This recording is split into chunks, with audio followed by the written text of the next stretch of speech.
So, what are the key metrics to measure success in the age of AI for SEO teams? So, that was Gemma's. And then Susanna said, what metrics should we be checking in a zero-click Google world? So, they kind of tie in nicely together. So, I'll start with you, Matt, but others may have thoughts on this as well.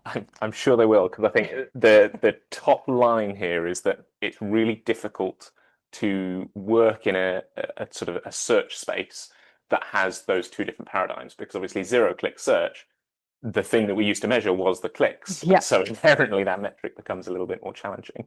So there are a lot of things that are still going to be relevant. So traditional search, you can look at things that maybe you might not have been tracking deliberately, but a lot of tools will still track. So that's pixel position. So that's arbitrary away from ranking 1 to 10, which very much has been dead for a while now because we've had featured snippets, because we've had widgets at the top of search. Now we have AI overviews. So that pixel position is going to be the only real metric about how high up that search you are. So that's one that I would definitely look at. But then equally, we start to look at these sort of aggregated views. And especially because AI is no longer just doing one search for a user. It's doing 20 searches and synthesizing all of those together. Entity search has been a thing for quite a while now.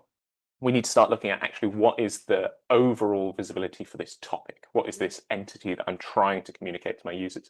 And as Joe said, it's what would your user want to know, even if they don't get quite the right keywords in the search. Sometimes that's actually going to be surfaced as content in the AI overviews now.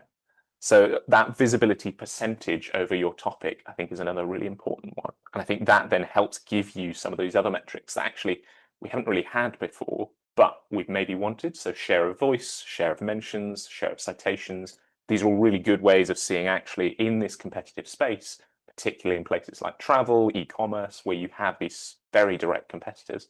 Those things are going to give you a much better view of actually how you're performing from the perspective of the user, but also from the perspective of AI.